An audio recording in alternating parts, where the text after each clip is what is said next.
Hi guys and welcome back to JavaScript Playground.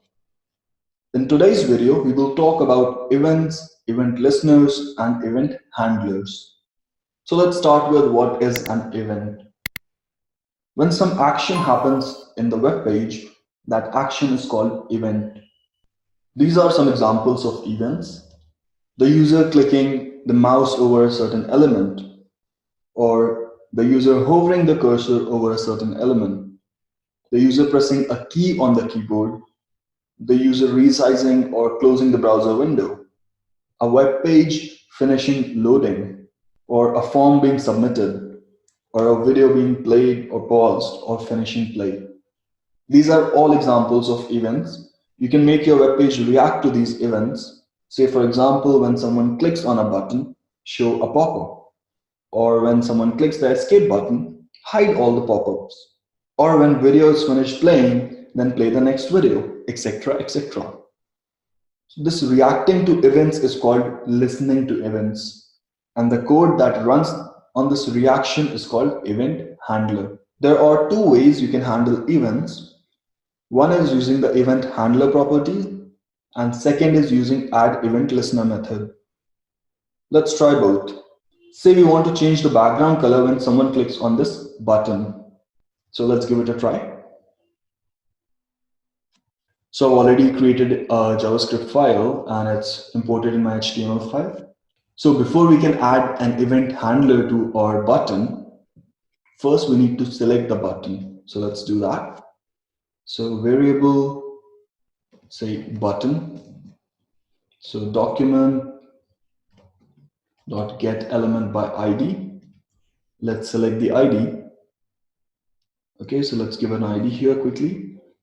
So button click. Let's copy it and paste it here. So now we have access to this button element. So the first method was using the event handler property. So what we can do is selected element, so btn dot, and we can specify the event. Say for click, we have on click, or if you want to listen to hover event, so you could do on mouse move or on mouse over, or if you want to listen to video play, so you can do on play, or if you want to listen to pause, you could do on pause. So all these event properties are available here, and you can simply select these properties by first selecting your element, dot, and the event name. So in our case, we wanted click, so on click. And now what this needs is, it needs a function. So you can either have an anonymous function or you can give a function reference. So first let's try with an anonymous function. So function, so let's print it in the console, or let's try something new. So JavaScript allows us to show alerts, and for that it provides us with a function called alert. So let's use that. And whatever we pass in this function is printed in that alert box. So let's say button clicked. Let's save it. Coming here, when I click on this button, it shows me this alert saying button clicked. All right, so that means our on-click listener is working fine. So when the button is clicked, it calls this function. Now let's try the reference one. So first let's create a function. Let's say on btn click and move this alert box in here. Let's remove this. Now we can use the function reference here. So notice I'm just using the name. I'm not writing name and parenthesis. So if I write name and parenthesis, the function gets triggered automatically because that's what parenthesis means. And in this scenario, we don't want that. What we want is we want to give a reference of this function. So whenever the button is clicked, this function is called.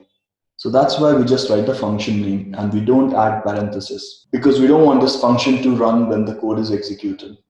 All right, so let's save it, coming back. And as you can see, now we don't see that alert because the function is not triggered automatically. So then I click here it again shows me this function. It shows me this alert which says button clicked. All right. So this was one way. The another way is using the add event listener method. So instead of doing on click, let's comment this line. So btn dot add event listener, and we call this method. Now this method accepts two arguments. First, the type of event. So notice here, I'm not writing on click, I'm just writing click. So when you're working with add event listener, you don't use on, you simply write the name of the event, click or hover or mouse over or whatever event you're working with. So in our case, we're working with click. So let's just write click here. And the second one is function. So again, we can use an anonymous function. So let's print an alert here.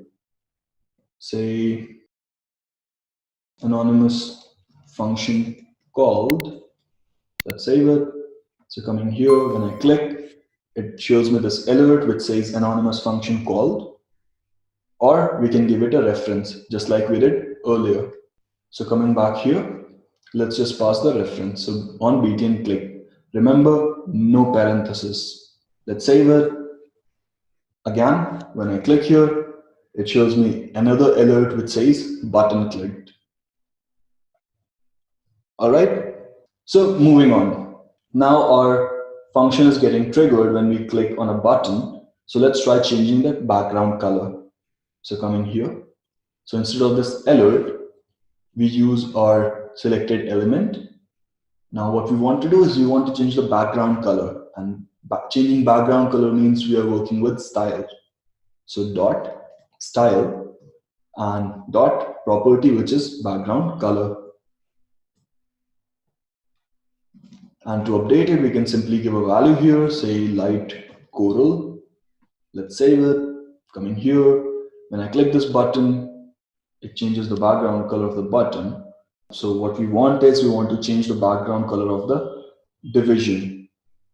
So coming here, so we've given this division a background color.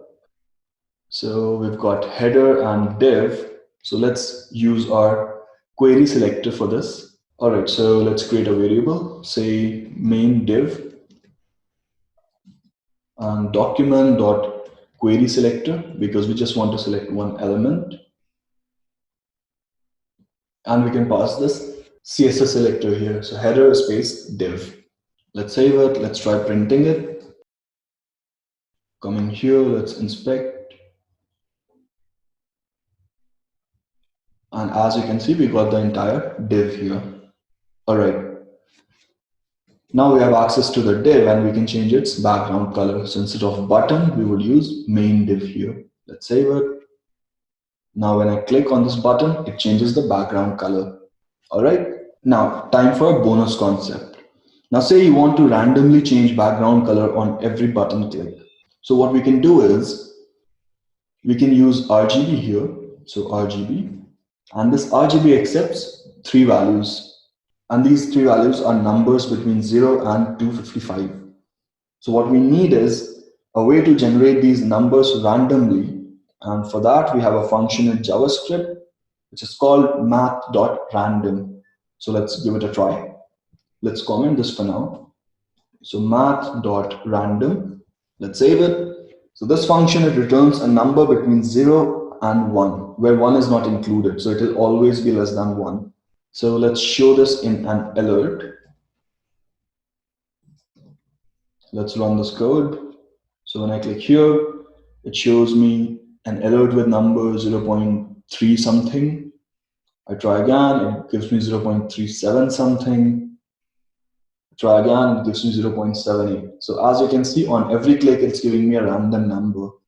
But what we want is a number between 0 and 255. So what we can do here is we can multiply this number by 256, because as we saw, it's always less than 1. So if you multiply it by 256, there's a chance it will go to 255 point something. All right, so let's do that. So coming here, so let's do multiplied by 255. Let's save it. Let's run again. And as you can see, it's giving 14 point something, 71 point something, 132 point something, etc., etc. Now these are all floating numbers or decimal numbers, but what we want is integers. So we can use another function, math.floor, which rounds off the decimal to nearest integer. So let's give that a try. So math.floor, let's wrap this entire value here. Let's save it.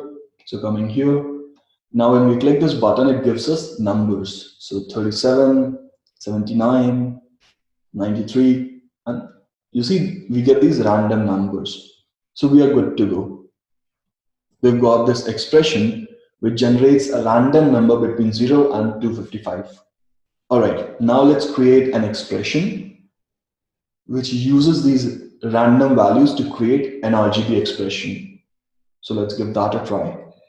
Let's move this outside. Let's give it a variable name, say random number, and let's move it in a variable. Now coming to this alert box, and let's create a string. So normally what we would do is 3 comma say 45 comma 155. We want to replace this 3, 45 and 155 by this variable. We cannot just write random number like this because this wouldn't be treated as a variable. Instead, it will be treated as a string. So what we can do here is wrap this starting part in a string, concatenate it with this random number value, and concatenate the rest of the string. So what we've got here is RGB, opening parenthesis, some random number, comma, 45, comma, 155. Similarly, we can do it for this also. Similarly, we can do for this one. And similarly, we can do for the last one. All right, so let's try running the code. So let's click here. And as you can see, we got RBG 9845 155. If we run it again, we get 176 45 155. So the first value is being generated by this variable. All right, so let's replace this variable by the expression. Replace this 45 by the expression and replace this 155 by the expression. Let's remove that. Let's save it. Let's give it a try again. So when I click here, 156, 66, and 33. When I click again, 154, 56, 197. So it's generating random values. All right, so far so good. Let's select this. Let's uncomment this and paste that expression here. Let's run our code. When I click, it gives us some background color. When we click again, it gives us a different color. And when you keep clicking, it keeps giving you different colors as a background. And that's a wrap for today.